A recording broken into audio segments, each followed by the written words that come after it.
My name is Lily Ocker, and this is my international issues speech. You've heard it said time and time again, overpopulation is a problem. It's dangerous for our planet and it puts a strain on our natural resources. So I'm not going to talk to you about overpopulation. You already know it's an issue.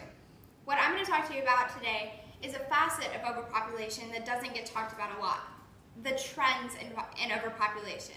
Moreover, where and why we're overpopulating the planet the way that we are. The trends have revealed that overdeveloped countries, such as France and the US, are underpopulating their countries because they understand the need for smaller family sizes, because they understand that overpopulation is a problem. However, in developing countries, family sizes are on the rise just as their death rate is decreasing, overpopulating their country and putting a strain on their already strained economies and resources. There are 7 billion people in the world today, according to worldometers.com. And the bulk of this number comes from underdeveloped countries such as India, Nigeria, and Pakistan. Countries that we might have once called third world countries. An average family size from one of these countries is 5 to 7 people. Compared to France and the US, our family sizes are almost half that. France is indeed not even keeping up with their population 1-to-1. And Thea Bollinger-Polak says that the underpopulation in France is due to the death rate decreasing while the birth rate is decreasing and the lack of immigration.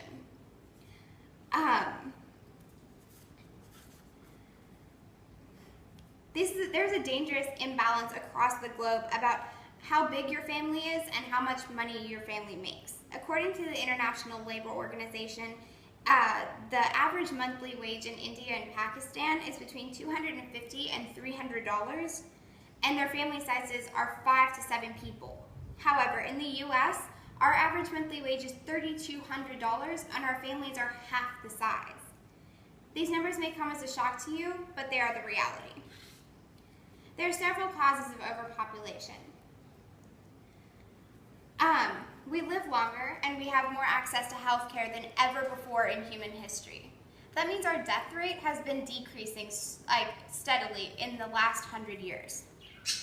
In the past, the death rate has been equitable with the birth rate, and the death rate's been fairly high because not all over the world have we had access to the kind of health care that we have now. However, now that we have access to health care in most parts of the globe, our death rate has been decreasing. In developing countries, the birth rate has been increasing at almost the same rate that the death rate has been decreasing. However, in developed countries, we see the need for smaller family sizes, and so our birth rate has been decreasing. In developing countries, there's very little access to family planning resources.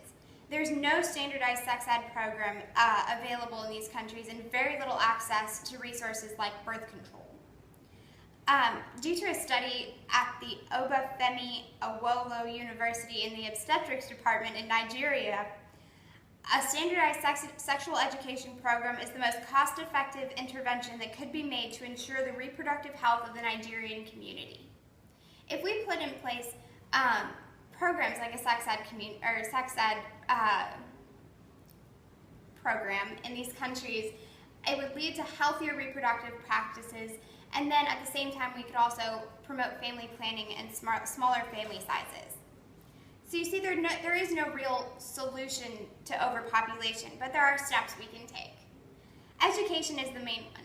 Sexual education programs in these developing countries not only addresses safe sex and abstinence, but it also addresses such things as having smaller family sizes and getting access to birth control. According to an article on Conserve Energy Future, a site dedicated to the positive future of our planet, educating the masses helps them understand that the need to have 1 to 2 children at the most. Families that are facing a hard life and choose to have 4 or 5 kids should be discouraged. Having a declining birth rate doesn't seem like it would be a good thing. Having less children doesn't seem like it would be a positive move for our planet. But if the people in developing countries have smaller families, then we can give every child the chance that it deserves to have a bright future. And if these kids are positively affecting the economies in their countries, then they will be able to raise the country up from what we would call a developing country, giving them better access to education and a better infrastructure. The trends here are real and disturbing. Developed countries are having smaller family sizes while their death rate is on the decline, which means that they're underpopulating. And developing countries are bursting at the seams with people. If we put in place sex ed programs and family planning resources to these countries, in the next 50 years, we'll see a positive change in overpopulation. Not less people as in genocide, but less people as in making a better future for our children.